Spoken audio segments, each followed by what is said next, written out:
¿Qué pasaría si la persona más importante que jamás hayas conocido fuera alguien a quien todos los demás ignoraron? En el lujoso vestíbulo de uno de los hoteles más exclusivos del mundo, un anciano japonés fue considerado una molestia, un problema a gestionar. El personal se burlaba de sus extrañas solicitudes. El gerente solo deseaba que se fuera. Sin embargo, una joven camarera, marcada por su pasado y ahogada en deudas, vio algo diferente en él. Vio una historia. Cuando finalmente pronunció las 3 palabras en japonés que nadie más entendió, no solo rompió el silencio. Desbloqueó un secreto que sacudiría su mundo y expondría una mentira millonaria oculta a plena vista.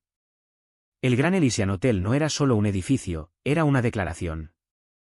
Un monumento de mármol pulido, cristal brillante y ambición silenciada se alzaba en el corazón del centro de Chicago. Este lugar atendía a la clase de riqueza que no necesitaba anunciarse. Simplemente existía, esperando un servicio impecable como si fuera una ley natural. Para el personal, esto significaba estar en un estado de estrés perpetuo, siempre al borde del agotamiento. Cada sonrisa debía ser genuina, cada arruga en el uniforme una ofensa capital. Clara Michei conocía este espectáculo mejor que nadie. A sus 26 años, se sentía más como un espectro con un uniforme negro y blanco impecable que como una persona real. Cada día era una coreografía extenuante de equilibrar bandejas, memorizar combinaciones de vino y forzar una sonrisa serena mientras su mente se ahogaba en números que poco a poco la asfixiaban. Las crecientes cuentas médicas de su padre, el alquiler atrasado de su pequeño departamento, los préstamos estudiantiles que parecían una sentencia de por vida. El Gran Elysian era una jaula dorada, y ella solo era uno de los canarios cantando para su comida. El hombre de la suite 1201 llegó un martes.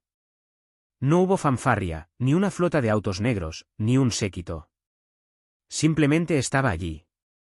Un anciano, impecablemente vestido con un sencillo, pero claramente caro, traje de lana gris oscuro. Era japonés, su rostro un mapa de arrugas dignas, su postura recta como un palo. Se registró bajo el nombre de señor Watanabe. Los problemas comenzaron inmediatamente. El señor Watanabe no hablaba ni una sola palabra de inglés. Se comunicaba mediante una serie de pequeños gestos y reverencias corteses que nadie en la recepción del hotel podía descifrar. No llevaba teléfono inteligente, ni ninguna aplicación de traducción, solo un pequeño cuaderno de cuero en el que ocasionalmente escribía. El conserje, un políglota que se enorgullecía de hablar 5 idiomas, intentó con español, francés, alemán, e incluso algunas frases en mandarín. El señor Watanabe simplemente ofreció una sonrisa serena y un ligero asentimiento. En menos de 24 horas, él se convirtió en el problema. En la suite 1201, el gerente del hotel, Arthur Davis, era un hombre hecho de ansiedad corporativa. Era elegante, ambicioso y absolutamente temeroso de cualquier cosa que pudiera alterar la calificación de 5 estrellas del hotel. El señor Watanabe era una interrupción de la más alta orden. Solo señala cosas en el menú del servicio a la habitación, se quejaba Davis, paseando de un lado a otro en la sala de briefing del personal. Le trajimos el filete mignon 3 veces ayer. 3. Luego simplemente negó con la cabeza y lo apartó. La pérdida es astronómica. Alguien tiene que averiguar lo que quiere. La paciencia del personal se agotaba.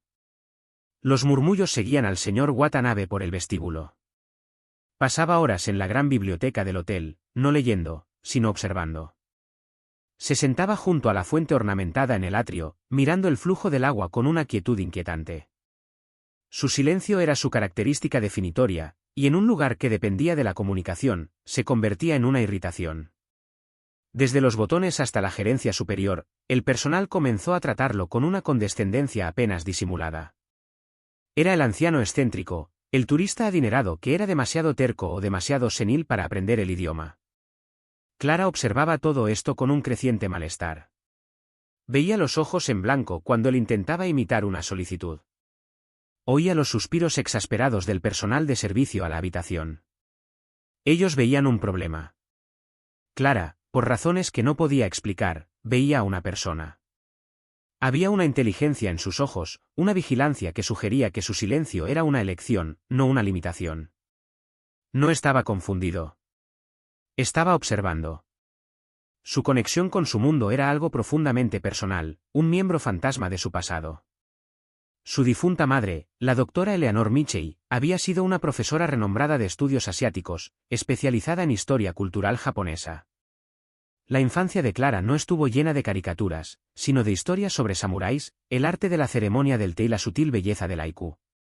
Su madre insistía en que aprendiera japonés, no como una tarea, sino como un puente para comprender, una manera diferente de pensar. El idioma estaba tejido en los recuerdos más entrañables de su vida. El sonido de la voz de su madre corrigiendo pacientemente su pronunciación. Después de la muerte de su madre y la enfermedad posterior de su padre, esa parte de su vida había quedado sellada. Hablar japonés era como mirar una antigua fotografía de un ser querido. Traía un dolor agudo y dulce que prefería evitar. Era parte de una vida de promesas académicas y seguridad financiera que había desaparecido, reemplazada por la incesante realidad de su presente. El tercer día de la estadía del señor Watanabe, la frustración contenida en el hotel explotó. Comenzó, como la mayoría de las cosas, con una solicitud simple. El señor Watanabe estaba en el restaurante área del hotel, galardonado con una estrella Michelin, para el desayuno. Intentó, mediante una serie de gestos delicados, explicar algo a su camarero, un joven llamado Kevin, que ya estaba agobiado por una mañana ajetreada. «¿Té?» «Él quiere té», dijo Kevin, suspirando a su colega Jessica, la rival constante de Clara. Jessica era aguda, competitiva, y veía la amabilidad como una debilidad profesional. «Bueno, dale el Earl Grey, por el amor de Dios», comentó, deslizándose por su lado con una bandeja de mimosas. Le trajeron el Earl Grey. El señor Watanabe miró la taza, luego al camarero, y negó lentamente con la cabeza. Le trajeron el English breakfast. Otra negativa. Manzanilla, té verde, olón. Cada vez, la misma negativa cortés. Davis fue llamado. Su rostro era una máscara de hospitalidad tensa. «Señor», dijo, hablando lentamente y en voz alta, como si el huésped fuera sordo y no hablara inglés. «Tenemos muchos tipos». «Por favor, señale». El señor Watanabe abrió su pequeño cuaderno y escribió algunos caracteres. Se los mostró a Davis. El gerente los miró como si fuera una escritura alienígena. Los empujó hacia Kevin, quien los empujó hacia Jessica. Nadie tenía ni idea. «Esto es absurdo», murmuró Davis, su compostura quebrándose. «Lo está haciendo a propósito». Todo el personal del restaurante ahora estaba enfocado en el silencioso escenario en la mesa 7. El aire estaba cargado de vergüenza e irritación. Clara estaba limpiando una mesa cercana, con la espalda al escenario, pero podía sentir la tensión como una carga estática. Escuchó el sonido nítido del señor Watanabe colocando su taza de nuevo sobre el platillo, y luego lo escuchó hablar. Su voz era suave, pero cortó el murmullo del comedor. Era una frase única, perfectamente pronunciada en japonés. Clara se quedó congelada. La bandeja en sus manos de repente se sintió liviana. Las palabras no solo le sonaban familiares. Eran específicas, precisas, y desgarradoramente similares a las conversaciones con su madre. Él no solo estaba pidiendo té. Estaba pidiendo un tipo de té verde tostado de alta calidad, preparado a una temperatura muy específica. Jessica se burló. «Es solo un galimatías. Probablemente se ha olvidado de dónde está». Algo dentro de Clara se rompió. Fue la despreocupada falta de respeto, la ignorancia voluntaria. Fue una ofensa, no solo hacia el hombre, sino también hacia la memoria de su madre y el hermoso, complejo mundo que ella había compartido con Clara. Dejó la bandeja en una estación de servicio cercana. Su corazón latía con fuerza, golpeando contra sus costillas. Cada instinto le gritaba que se quedara invisible, que no llamara la atención, que mantuviera la cabeza agachada y sobreviviera al turno. Pero la voz de su madre resonaba en su mente: «El lenguaje es una llave, Clara. No solo abre puertas. Abre personas». Se giró, se ajustó el delantal y caminó hacia la mesa 7. Davis la vio acercarse y le lanzó una mirada de pura furia. «Michei, ¿qué crees que estás haciendo?», susurró con enojo. Clara no lo miró. Sus ojos estaban fijos en el señor Watanabe. Él la miró, su expresión imperturbable pero con una mirada penetrante. Clara respiró hondo, se inclinó ligeramente desde la cintura como su madre le había enseñado, y habló. Su voz era clara, firme, y las palabras en japonés se sintieron tanto extranjeras como perfectamente naturales en su lengua. Perdón por la confusión del personal, señor, dijo en japonés. ¿Le gustaría hojicha preparado a 80 grados Celsius? El silencio que siguió fue absoluto. La mandíbula de Kevin cayó. Los ojos de Jessica se abrieron en incredulidad. Arthur Davis parecía haber sido golpeado por un rayo. La cara del señor Watanabe, por primera vez desde su llegada, cambió. La máscara serena se desvaneció, reemplazada por una expresión de profunda y total asombro. Una sonrisa lenta y genuina se extendió por sus labios. Miró directamente a Clara, sus ojos brillando con una luz repentina e intensa. Y luego respondió. El mundo pareció encogerse al espacio entre Clara y el anciano. El ruido de los cubiertos, el murmullo bajo de las conversaciones de las otras mesas, la mirada furiosa de su gerente, todo se desvaneció en un zumbido distante. Lo único que existía era el suave y resonante japonés fluyendo entre ellos. ¿Entiendes?, dijo el señor Watanabe, su voz baja, suave y cargada de sorpresa y algo más. Alivio. Sí, eso es precisamente lo que me gustaría. Gracias. Clara se inclinó de nuevo, una ligera ruborización se apoderó de su cuello. Es un placer, señor. Mis disculpas por la demora. Se giró hacia el personal, que seguía en shock, y volvió al inglés. Su voz era cortante y profesional. Necesito una tetera de hojicha, la de hojas sueltas de la despensa de la suite presidencial, no las de bolsa, y un termómetro. El agua debe estar a 80 grados Celsius, no más caliente. Y traigan la tetera estilo Kenji, la pequeña de cerámica. Kevin la miró boquiabierto. ¿Tú hablas japonés? Solo trae el té, dijo Clara, su tono sin espacio para discusión mientras el personal se apresuraba a cumplir una orden que de repente comprendían. Davis la apartó, sus dedos sujetando su brazo. Su rostro mostraba una mezcla de ira y desconcierto. ¿Qué fue eso, Michie?, susurró duramente. ¿Hablas japonés? ¿Por qué no está en tu expediente? ¿Tienes idea de cuánta vergüenza podríamos habernos ahorrado? Usted nunca preguntó, respondió Clara con calma, soltándose de su agarre. Y con todo respeto, señor Davis, el problema no era una barrera de idiomas. Era una barrera de escucha. Se alejó, dejando a su gerente tambaleando. La dinámica había cambiado. Ya no era solo una camarera. Era un puente, una pieza esencial del rompecabezas que había desconcertado al hotel durante 3 días. Cuando trajeron el té adecuado, Clara lo preparó ella misma en la mesa, sus movimientos precisos y elegantes, un eco de las incontables veces que había visto a su madre realizar el mismo ritual. Vertió el líquido ámbar pálido en su taza. El señor Watanabe la observaba en cada movimiento, sus ojos no perdiendo detalle. Tomó un sorbo. Cerró los ojos por un momento, saboreándolo. Perfecto, murmuró en japonés. Justo como lo preparaba mi abuelo. Hizo un gesto hacia la silla frente a él. Siéntate. Un camarero sentado con un invitado era un pecado capital en el Gran Elysian. Por el rabillo del ojo, Clara vio a Davis gesticular frenéticamente para que ella se negara. Lo ignoró. Se sentó. Hablas con el dialecto de Tokio, pero con una ligera inflexión académica, observó él, su mirada aguda y analítica. ¿No creciste allí? No, señor, respondió Clara en japonés. Mi madre era profesora. Ella me enseñó. Te enseñó bien, dijo él. Es una habilidad rara, especialmente aquí. Hizo un gesto vago hacia la habitación opulenta, en un lugar tan ruidoso. Durante la siguiente hora, mientras el servicio de desayuno llegaba a su fin, hablaron. Le preguntó sobre su madre, sobre sus estudios, sobre los libros que le gustaba leer.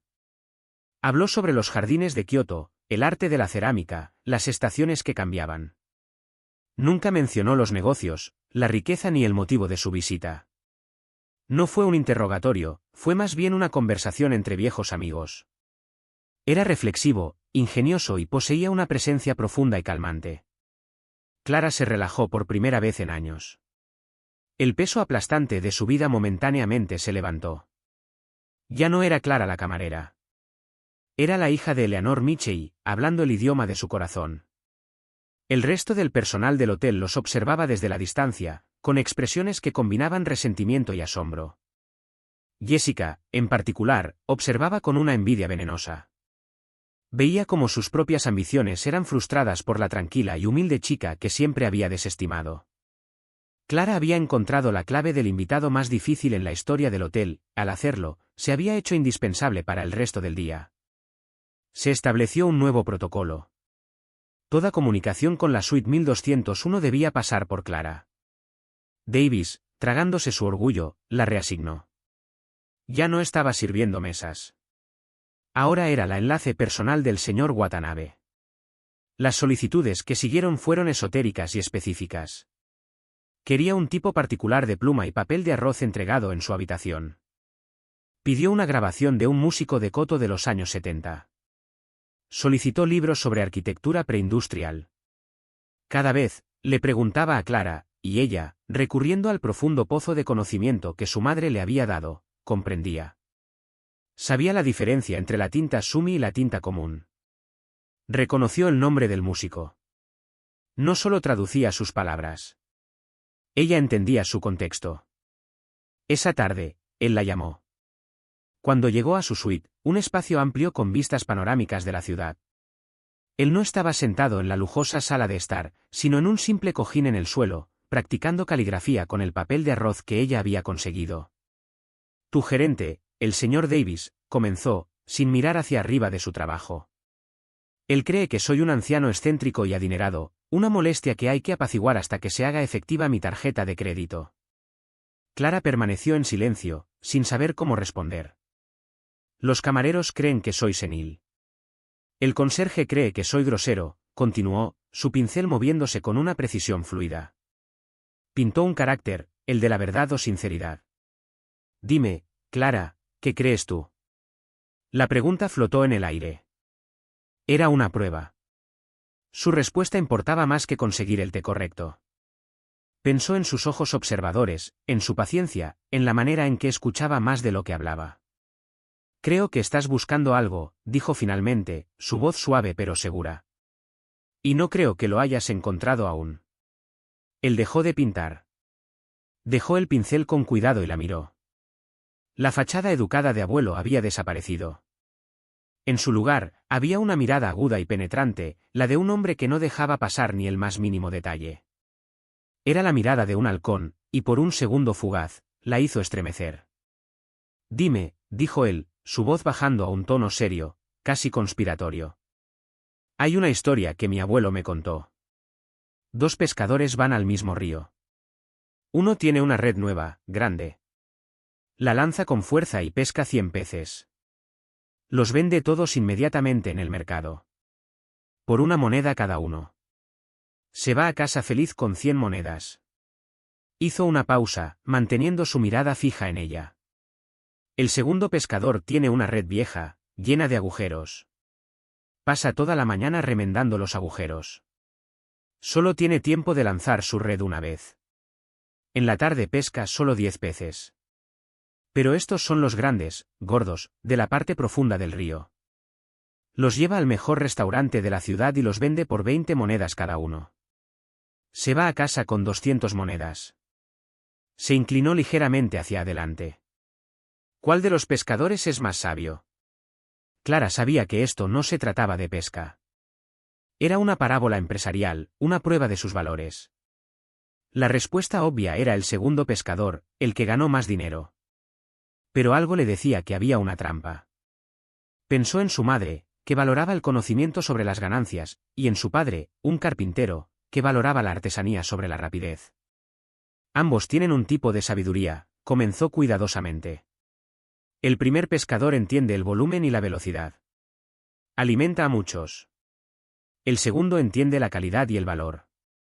Gana más. Pero ¿sabiduría verdadera? Dudó un momento, luego encontró su convicción. La sabiduría verdadera podría estar en el pescador que enseña al pueblo a remendar sus redes y encontrar la parte profunda del río, para que todos puedan comer bien. La cara del señor Watanabe permaneció impasible. Durante un largo momento, lo observó fijamente, sus ojos oscuros buscando los de Clara. El corazón de Clara latía rápidamente. ¿Había dicho lo incorrecto? ¿Había fallado la prueba? Luego, lentamente, él rompió en una amplia sonrisa brillante. Tomó su pincel y pintó una sola y elegante pincelada sobre un nuevo papel. Luego se levantó, caminó hacia la puerta y la abrió para ella. «Puedes irte», dijo, su voz de nuevo suave y paternal. «Gracias por tu tiempo, Clara». Mientras caminaba por el pasillo silencioso, Clara sintió una extraña mezcla de emoción y temor. Había cruzado una puerta hacia un mundo que no comprendía. Ella tenía la llave, pero no tenía idea de qué tipo de cerradura estaba girando. Y empezaba a sospechar que el señor Watanabe no era quien parecía ser en absoluto. A la mañana siguiente, todo cambió.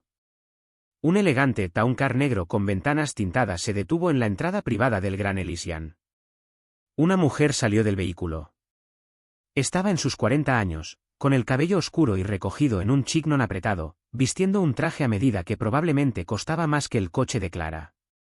Su nombre era Evelyn Reed, y su presencia irradiaba una autoridad silenciosa, absoluta. No era una invitada. Era una ejecutiva. Fue directamente a la oficina de Arthur Davis, y aunque la puerta estaba cerrada, las ondas de su llegada se extendieron por el hotel al instante. 10 minutos después, Clara fue llamada. La encontró a Davis de pie detrás de su escritorio, pálido y desconcertado. Evelyn Reed estaba sentada en la silla de visitante, su postura perfectamente erguida. Sostenía una tableta en su regazo y no levantó la vista cuando Clara entró. «Michie», comenzó Davis, su voz tensa. «Esta es la señora Reed. Es una asociada del señor Watanabe. Ella se encargará de sus necesidades a partir de ahora. Le reportarás a ella, además de a mí». Evelyn Reed finalmente levantó la mirada. Sus ojos eran de un azul pálido, gélido. «Eres la traductora», dijo. No era una pregunta. Sí, tartamudeó Clara. «Sabemos que hablas japonés», dijo la señora Reed, su voz desprovista de calidez. «El señor Watanabe ha quedado impresionado con tu ingenio. Tu rol oficial ha sido modificado. Ahora serás su enlace exclusivo. Tus responsabilidades se extenderán más allá del té y el papel de caligrafía. Facilitarás todas sus comunicaciones. Serás compensada por las responsabilidades adicionales». Ella mencionó una cifra para una asignación semanal que superaba el salario mensual de Clara. Clara quedó en shock, en total silencio. «También firmarás esto», continuó la señora Reed, deslizando un documento grueso sobre el escritorio. «Es un acuerdo de confidencialidad. Lo que ves, lo que escuchas, lo que traduces. Nada de eso sale del trabajo con el señor Watanabe. Las sanciones por incumplirlo son significativas». Clara firmó el documento con un movimiento mecánico, su mente girando. Esto estaba mucho más allá de un turista excéntrico. Esto era corporativo. Esto era serio. Su nueva vida comenzó esa misma tarde. La suite del señor Watanabe se transformó en un centro de mando. Computadoras portátiles cifradas, teléfonos satelitales y equipos de videoconferencia fueron instalados por un discreto equipo de técnicos.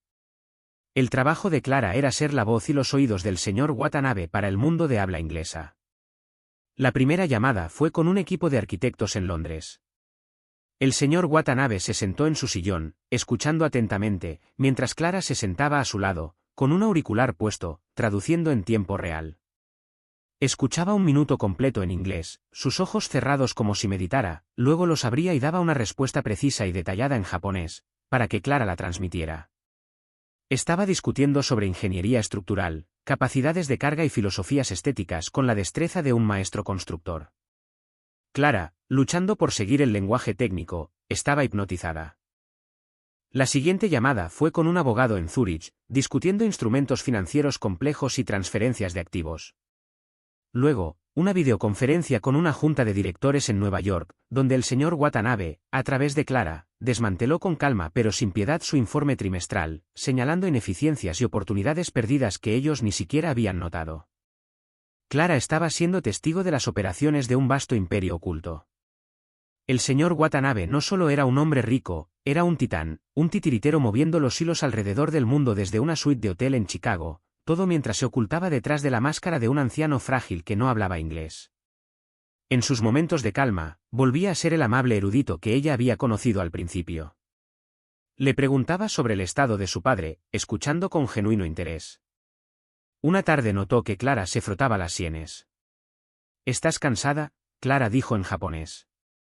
Este trabajo es exigente. Está bien, respondió ella. Solo es mucho por procesar. Háblame de tu padre, le dijo suavemente. ¿Trabajas tanto por él? Con dudas, ella comenzó a abrirse. Le habló de su padre, David, un maestro carpintero que le había enseñado el valor del trabajo arduo y la integridad. Como una forma agresiva de Parkinson le había robado la capacidad de trabajar, dejándolo necesitando cuidados las 24 horas del día que su seguro apenas cubría. Confesó su miedo de perderlo, su culpa por no poder proveer más. El señor Watanabe escuchó sin interrumpir. Cuando terminó, hubo un largo silencio. Tu padre parece un hombre de gran carácter, dijo suavemente. Hizo cosas que perduran. Un legado digno. Sus ojos mostraron una extraña tristeza. Mi propio hijo. Él prefiere destruir cosas. Fue el primer detalle verdaderamente personal que había revelado, una grieta en su cuidadosamente construido personaje. La mención de un hijo que era una decepción lo humanizó, y Clara sintió una oleada de simpatía. Comenzaba a sentir una feroz lealtad hacia este hombre enigmático. Era exigente, sí, pero también sabio y, ella creía, amable. Pero a medida que los días se convirtieron en una semana, pequeñas inconsistencias empezaron a salir a la luz, como hilos que se sueltan de un tapiz perfecto. Durante una tensa negociación con una empresa automotriz alemana, el CEO del otro lado de la línea hizo una broma sobre el fútbol americano. El señor Watanabe soltó una corta y aguda risa un segundo antes de que Clara terminara de traducir la broma. Fue una pequeña, casi imperceptible equivocación, pero se quedó en su mente. ¿Cómo podría haberlo entendido? En otro momento, mientras revisaban un contrato, él señaló una cláusula y en japonés le dijo que era un curveball. El término, una traducción directa del argot del béisbol estadounidense, era muy inusual para un hablante nativo de japonés de su generación, que habría usado un modismo diferente y más tradicional. El incidente más desconcertante ocurrió durante una videollamada con una startup tecnológica en Silicon Valley. El joven CEO era arrogante y despectivo. A mitad de la llamada, en un momento de frustración, el CEO murmuró en voz baja, «Este fósil no lo entiende». Lo dijo en voz baja, lejos del micrófono. Fue apenas audible. Clara no lo tradujo. Fue grosero e irrelevante. Pero vio que los ojos del señor Watanabe se estrechaban por un segundo, un destello de fría ira. Más tarde, después de la llamada, él le pidió que redactara un mensaje para terminar su interés en la empresa. ¿Por qué?, preguntó Clara, sorprendida. Su tecnología es prometedora. Su carácter está fallado, respondió en japonés. Un hombre que falta al respeto a sus mayores en privado, un día faltará al respeto a sus socios en público. No podía haberlo oído. El audio era demasiado bajo. No podía haberlo entendido. Estaba en inglés. A menos que el pensamiento fuera tan descabellado, tan imposible, que lo descartó de inmediato.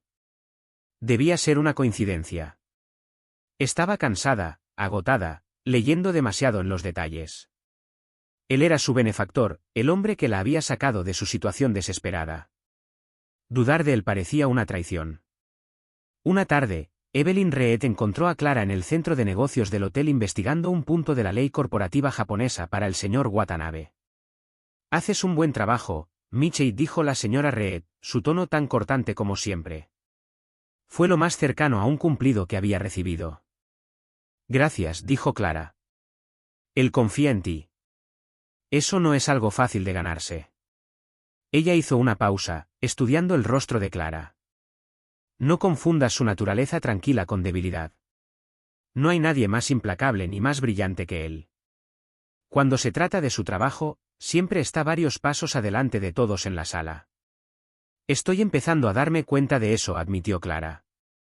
Sigue haciendo tu trabajo, dijo Evelyn, con una mirada intensa. Traduce lo que él dice. No hagas comentarios adicionales.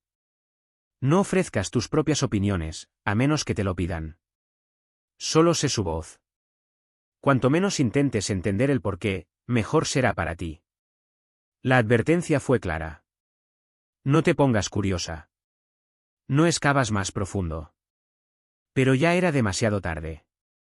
Las semillas de la duda habían sido sembradas. ¿Quién era realmente el señor Watanabe? ¿Por qué un vasto y poderoso imperio estaba siendo dirigido por un hombre que pretendía no hablar el idioma más común del mundo de los negocios? ¿Cuál era el propósito de esta elaborada y extraña farsa? Clara sentía que estaba parada al borde de un precipicio, mirando hacia abajo, hacia una niebla espesa. Pensaba que ella era la clave, pero empezaba a temer que solo era una pieza más en un juego cuyas reglas no podía empezar a comprender. Y el hombre a quien estaba ayudando ya no era el amable y anciano académico. Era una sombra, y ella se estaba dejando arrastrar hacia la oscuridad. El gran final de las operaciones de Watanabe en Chicago fue una propuesta de fusión con una importante empresa tecnológica estadounidense. Sterling Moss, su CEO, un notoriamente agresivo saqueador corporativo llamado Robert Sterling, era justo el tipo de hombre que el señor Watanabe profesaba no gustar. Ruidoso, ostentoso y despectivo. Sin embargo, este acuerdo claramente era la pieza central de su viaje. Las negociaciones se habían realizado de manera remota durante semanas, con Clara como el conducto lingüístico.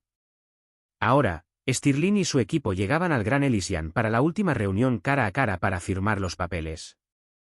El hotel estaba lleno de actividad. Arthur Davis estaba nervioso, puliendo superficies que ya brillaban y gritándole a su personal. Sabía que esta reunión era la más importante, la culminación de la estadía de su misterioso invitado. La noche antes de la reunión, el señor Watanabe parecía más pensativo de lo usual. Había despedido a Evelyn Reed temprano y pidió a Clara que se quedara para una última revisión de los documentos. La suite estaba tranquila, salvo el sonido del papel.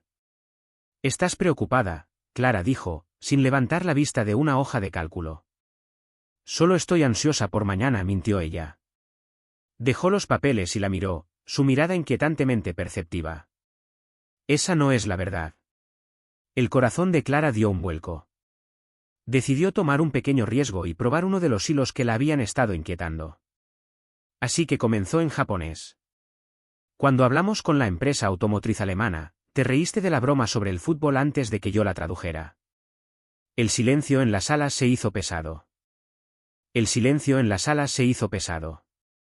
La expresión del señor Watanabe no cambió, pero una quietud lo envolvió, la quietud de un depredador que acaba de notar la trampa. «Mi oído no es tan malo como mi inglés», respondió suavemente. Reconocí el tono de una broma. Me estaba riendo en anticipación a tu traducción. La explicación era plausible. Demasiado plausible.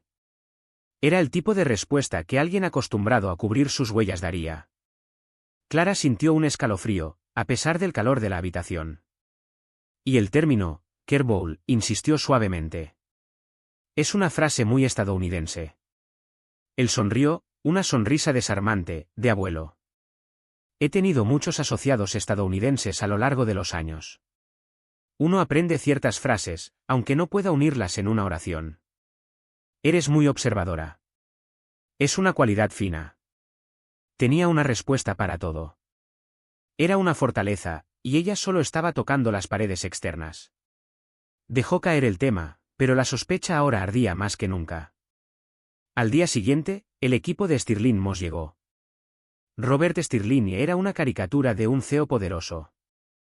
Alto, ancho de hombros, con una voz retumbante y un apretón de manos que era más un juego de poder que un saludo. Él y sus dos vicepresidentes, un hombre y una mujer que reflejaban su actitud arrogante, fueron conducidos a la sala de conferencias más opulenta del hotel. El señor Watanabe entró unos momentos después, apoyándose ligeramente en un simple bastón de madera que Clara nunca había visto antes. Se veía frágil, más pequeño de lo usual, la imagen misma de un patriarca extranjero envejecido. Clara caminaba junto a él, con su cuaderno y bolígrafo en mano. Evelyn Reed seguía de cerca, una sombra silenciosa e imponente. Davis se afanaba con los arreglos. Señor Stirling, un placer tenerlo aquí. ¿Puedo ofrecerle algo? ¿Café? ¿Agua? Stirling lo despidió con un gesto despreciativo. Vamos a hacerlo ya. Se volvió hacia el señor Watanabe y habló en ese tono lento y fuerte que la gente suele usar con los que tienen dificultades auditivas. Bienvenido. Soy Robert Stirling, encantado de finalmente conocerte. El señor Watanabe simplemente hizo una reverencia. Clara tradujo el saludo. La reunión comenzó. Stirling dominó la conversación, su voz llenando la sala mientras exponía sus términos finales, ligeramente revisados. Eran agresivos. Una valoración más baja para los activos de Watanabe, un rol más dominante para los ejecutivos de Stirling Moss en la nueva entidad fusionada. Estaba tratando esto como una conquista, no una asociación. Clara tradujo fielmente, su voz calmada, un contrapeso neutral al bullicio de Stirling. Podía sentir la tensión irradiando de Evelyn Reed, que permanecía perfectamente quieta, con las manos entrelazadas sobre la mesa. El señor Watanabe escuchaba, su rostro una máscara serena e imperturbable. Cuando Stirling terminó, hubo un pesado silencio. Todos los ojos se dirigieron al señor Watanabe, esperando la respuesta que llegaría a través de su joven traductora. Él miró hacia abajo a la mesa durante un largo momento. Clara se inclinó, lista para escuchar su respuesta en japonés. Tomó una respiración lenta. Colocó las manos planas sobre el pulido caoba de la mesa, luego levantó la vista directamente a los ojos de Robert Stirling. Cuando habló, la voz que salió no era la tranquila y fuertemente acentuada japonés que ella conocía. Era una voz clara, resonante y poderosa, hablando un perfecto inglés americano sin acento. Señor Stirling, dijo, el sonido que sorprendió a todos en la sala y los dejó en un absoluto silencio. Sus términos revisados no solo son inaceptables, son insultantes. Y su suposición de que mi incapacidad para hablar su idioma equivale a una incapacidad para entender su codicia es, francamente, risible. El silencio que siguió fue ensordecedor. La mandíbula de Robert Stirling literalmente cayó. Sus vicepresidentes lo miraban, sus rostros congelados en incredulidad. Arthur Davis, que había estado cerca de la puerta, parecía a punto de desmayarse. Clara sintió que el suelo se desmoronaba bajo sus pies. Su mente se quedó en blanco. Cada conversación, cada confianza compartida, cada momento de conexión percibida, todo pasó ante sus ojos, ahora visto bajo una nueva y aterradora luz. Todo había sido una mentira, una actuación, y ella había sido el centro involuntario de todo el engaño. El hombre que se hacía llamar Watanabe se levantó lentamente, empujó su silla hacia atrás y se puso de pie. Ya no se veía frágil ni viejo. Estaba erguido, su presencia de repente inmensa, llenando la sala con una autoridad que eclipsaba la agresión ruidosa de Robert Stirling. El bastón descansaba olvidado junto a su silla. Mi nombre, anunció, su voz fría y dura como el acero, no es Watanabe. Es Silas Thorne. El nombre cayó como una bomba. Silas Thorne, el recluso genio CEO de Thorne Industries, una de las corporaciones tecnológicas privadas más grandes e innovadoras del mundo. Un hombre que no había sido fotografiado en más de una década. Una leyenda en el mundo de los negocios, rumoreado ser excéntrico, implacable y brillante en igual medida. Un hombre que definitivamente no era japonés. ¿Esto? Esto es imposible, tartamudeó Stirling, su rostro pálido. Es imposible, respondió Thorne, una leve sonrisa jugando en sus labios. Vistes a un anciano extranjero al que podías intimidar y engañar. No viste a un socio. Viste a una víctima. Y por eso este trato se ha terminado. Evelyn, por favor, acompaña a estos caballeros fuera de la sala. Evelyn Reed se levantó, su expresión satisfecha y sombría. Este camino, señor Stirling.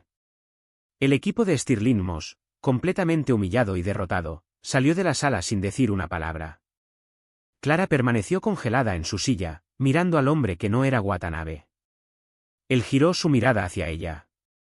Los ojos cálidos y de abuelo habían desaparecido. Ahora eran los ojos de Silas Thorne, agudos, calculadores y completamente inescrutables. Clara dijo, y escuchar su nombre en su verdadera voz fue lo más desorientador de todo. Creo que tú y yo tenemos mucho que discutir. Su corazón latía desbocado. Ella había sido más que solo una traductora. Había sido una herramienta, una pieza en un juego de ajedrez corporativo de $1.000 millones jugado por un maestro que nunca había visto. Y no tenía idea de cuál sería su próximo movimiento. Se inclinó hacia adelante, las manos sobre la mesa, su mirada intensa. Pero tú. Tú eras diferente. No viste un problema. Viste una persona. No oíste tonterías. Escuchaste buscando el significado. Incluso antes de saber que yo era una persona de influencia, mostraste empatía. Esa fue la primera puerta. Clara lo miró, tratando de procesar la magnitud de la manipulación. El té, la historia del pescador, nuestras conversaciones sobre mi padre. Todos puntos de datos que él había confirmado sin un atisbo de remordimiento. El Teojicha fue una prueba de conocimiento específico y atención al detalle. La parábola del pescador fue una prueba de tus valores. Ver si entendías la diferencia entre el beneficio a corto plazo y el crecimiento sostenible a largo plazo. Tu respuesta sobre enseñar al pueblo a remendar sus redes fue inesperada y brillante. Y mi padre, la voz de Clara tembló de rabia. ¿Fue su enfermedad solo otro punto de datos para ti? ¿Te gustó escuchar cómo le abría mi alma, mis miedos, todo para que pudieras marcar una casilla en tu perfil psicológico? Por primera vez, un destello de algo más que frialdad calculadora cruzó el rostro de Thorne. Podría haber sido arrepentimiento. Eso, dijo suavemente, fue parte de la prueba. No anticipé tu genuina decencia y amor por tu familia. Admito que tus historias sobre él me recordaron fuertemente de qué se trataba todo esto. Integridad, artesanía, construir cosas que perduren. Cualidades que casi han desaparecido en mi mundo. Se enderezó. Clara, no vine a Chicago para comprar la empresa de Robert Stirling. Vine aquí para encontrar a una persona. Durante los últimos 5 años, mi empresa ha estado desarrollando una nueva iniciativa, la Fundación Thorne. Es un esfuerzo filantrópico con un fondo de varios miles de millones de dólares. Su misión es financiar proyectos que cierren las brechas culturales y lingüísticas. Programas educativos, ayudas tecnológicas, conservación de lenguas que están desapareciendo. Es el legado que quiero dejar. Más importante que cualquier microchip o algoritmo que mi empresa haya diseñado. Hizo una pausa, dejando que el peso de sus palabras cayera. Pero una fundación de ese tamaño no puede ser dirigida por los mismos tiburones que dirigen mi corporación. Necesita un líder con un conjunto de habilidades diferente. No implacabilidad, sino empatía. No una mente para los números, sino un corazón para las personas. Alguien que entienda que la comunicación es más que solo el lenguaje. Se trata de respeto, contexto, y un genuino deseo de entender. He estado buscando a esa persona durante 2 años. He entrevistado a académicos, diplomáticos, ejecutivos de ONGs. Todos eran calificados. Ninguno de ellos era el adecuado. Lo miró directamente, y Clara finalmente entendió hacia dónde conducía todo esto. La realización fue tan inmensa, tan transformadora de la realidad, que se sintió mareada. Entonces diseñé esta prueba, continuó. Este escenario absurdamente elaborado, caro y engañoso. Hipoteticé que la persona que estaba buscando no estaría en una sala de juntas. Sería alguien del mundo real. Alguien con las habilidades correctas y el corazón adecuado que había sido pasado por alto. Hice que mi equipo de investigación identificara individuos en grandes ciudades con formación en lingüística y estudios culturales que estuvieran subempleados. Tu nombre estaba en una lista de 17 personas en Chicago. Toda su vida le pareció un fraude. ¿Lo había sabido desde el principio? El momento en que me hablaste en ese restaurante, dijo Thorne. El momento en que elegiste la compasión sobre el protocolo, te convertiste en la principal candidata. Todo lo que ha sucedido desde entonces ha confirmado mi hipótesis. Has manejado la presión. Has navegado por información técnica y financiera compleja. Has mostrado lealtad y discreción. Sentiste empatía por una mentira, sí, pero tu empatía era real. Eso no puede ser fingido. La rabia seguía ahí, una brasa caliente en su pecho, pero ahora competía con una desconcertante sensación de asombro. Él no solo le había mentido. Había construido todo un mundo alrededor de ella para ver cómo lo navegaría. ¿Qué quieres de mí? Finalmente preguntó. No te ofrezco un trabajo como mi traductora, Clara, dijo Silas Thorne, su voz resonando con convicción. Te ofrezco un puesto en la junta de la Fundación Thorne, y quiero que lideres su nueva iniciativa cultural global. Quiero que tomes la filosofía que articulaste en tu respuesta al acertijo del pescador y la apliques a escala global. Quiero que le enseñes al mundo cómo remendar sus redes. Mencionó un salario que hizo que la habitación girara. Habló de recursos que podrían cambiar vidas, de oportunidades para construir un legado que honrara la memoria de su madre de una manera que nunca había soñado posible. Era todo lo que ella había querido, una solución a todos sus problemas, y un cumplimiento de los valores más profundos que había albergado. También nació de la más profunda de las mentiras que había experimentado.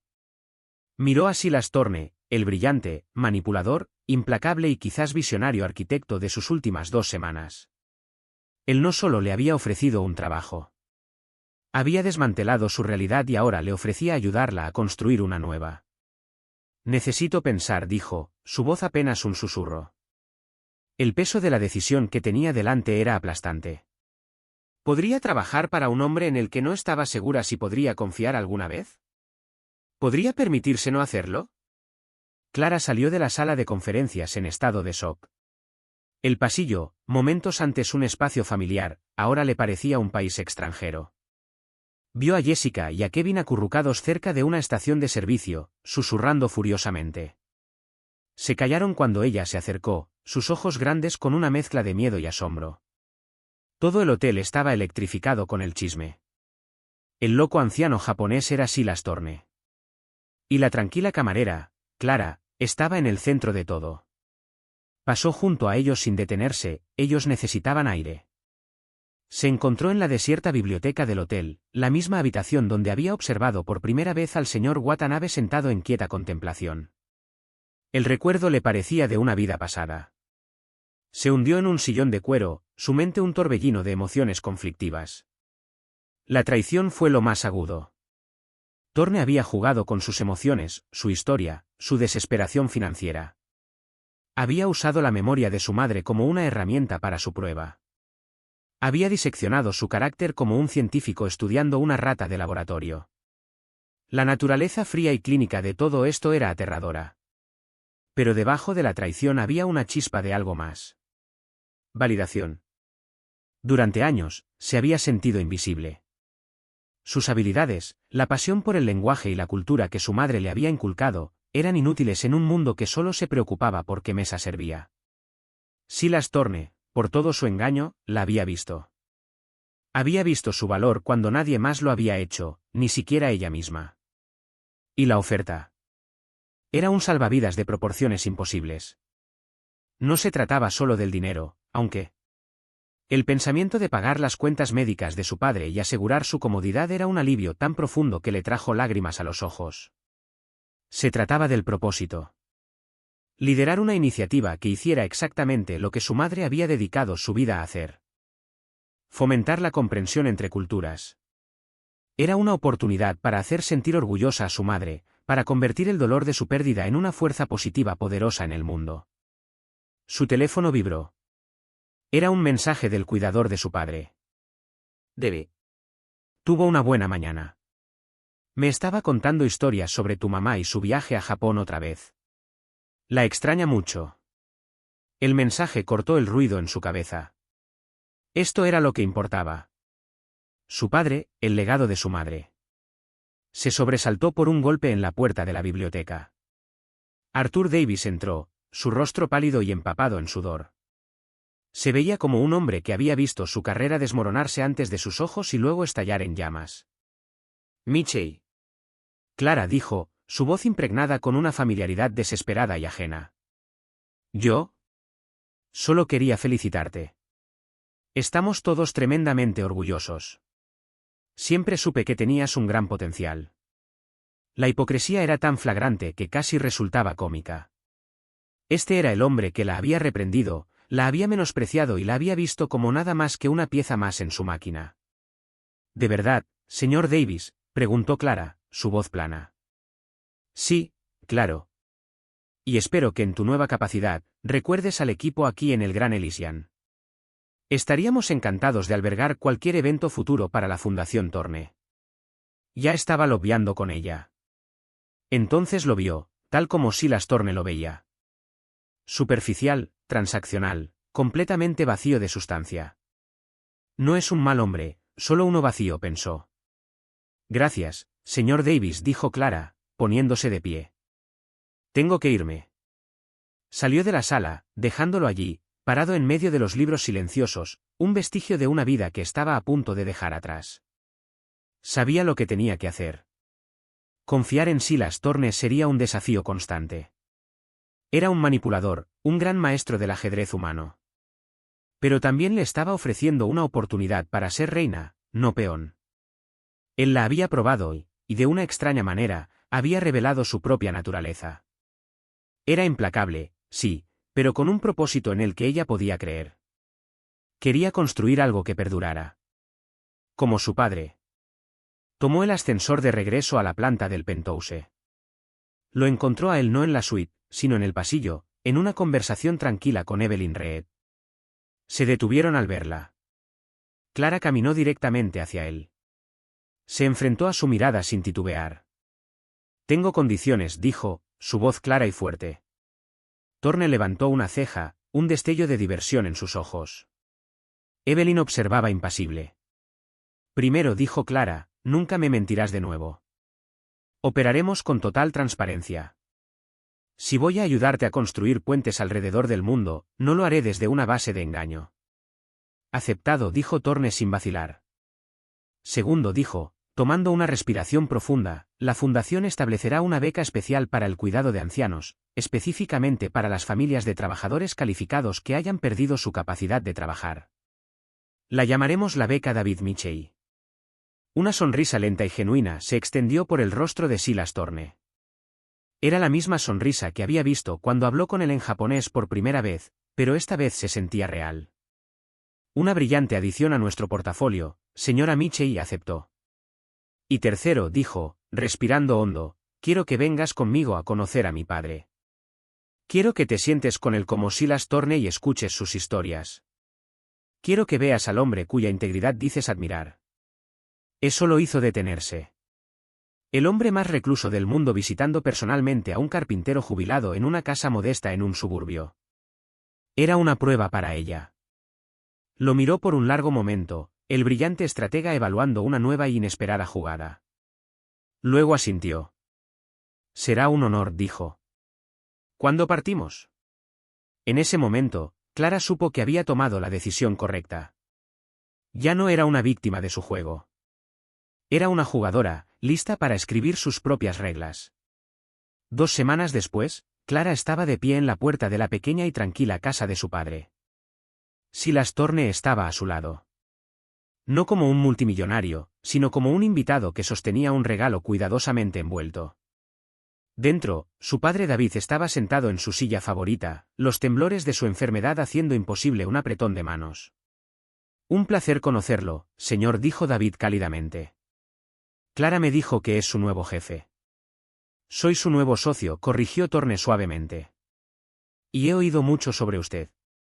Durante la siguiente hora, Clara observó cómo el recluso genio escuchaba atentamente a su padre hablar de la integridad de su oficio. No lo probó ni analizó. Simplemente aprendió, absorbiendo la tranquila sabiduría de un hombre que había basado su vida en la honestidad y el trabajo arduo. Cuando se marcharon, Thorne se volvió hacia David. «Su hija me habló de un sabio pescador», dijo con sincera admiración. «Pero el hombre más sabio es el que enseña a su hijo a construir una base sólida». «Gracias». En el coche, Clara preguntó por el regalo. «Un libro de primera edición sobre la carpintería japonesa tradicional», explicó Thorne. «Pensé que le gustaría ver las fotos». Fue un gesto de pura empatía. La prueba de que era capaz de la comprensión que ella había exigido. El lunes siguiente, Clara caminó por las brillantes puertas del rascacielos de Thorne Industries. Su nombre estaba en el directorio. Clara Mitchell, directora, Iniciativa Cultural Global. Su nueva oficina tenía una vista que se extendía hasta el horizonte, un mundo de posibilidades ante ella. En su escritorio había un solo objeto, la pequeña tetera de cerámica del hotel. Junto a ella había una nota, un recordatorio de que las conversaciones más importantes a menudo comienzan con una simple oferta de comprensión. «Bienvenida, Clara. Empecemos a trabajar». Sonrió. El viaje había sido un laberinto de engaños, pero la había llevado hasta aquí. Ahora entendía el lenguaje de Silas Thorne, un complejo léxico de pruebas y estrategias. Él había visto su valor cuando nadie más lo había hecho. Y ahora ya no era una pieza en su juego. Era una jugadora, lista para hacer sus propios movimientos. Con el legado de su madre como guía y la integridad de su padre como base, estaba lista para enseñar al mundo cómo remendar sus redes.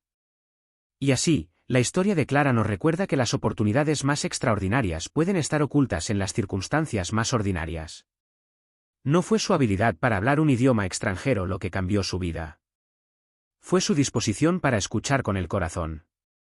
En un mundo que a menudo juzga a las personas por su título, su riqueza o el idioma que hablan, ella eligió ver a la persona detrás del silencio. Su viaje de camarera a líder global no se trató de suerte. Se trató de carácter. Nos hace preguntarnos, ¿quién en nuestras vidas estamos ignorando? ¿Qué increíble potencial estamos fallando en ver porque no estamos escuchando realmente? Si esta historia resonó contigo, por favor, dale me gusta al vídeo, realmente ayuda a que nuestro canal crezca. Compártelo con alguien que creas que necesita escucharlo, y lo más importante, suscríbete y haz clic en la campana de notificaciones para que no te pierdas nuestra próxima historia. Nos encantaría escuchar tus pensamientos en los comentarios a continuación. ¿Alguna vez has tenido una experiencia en la que un simple acto de amabilidad o comprensión llevó a algo completamente inesperado?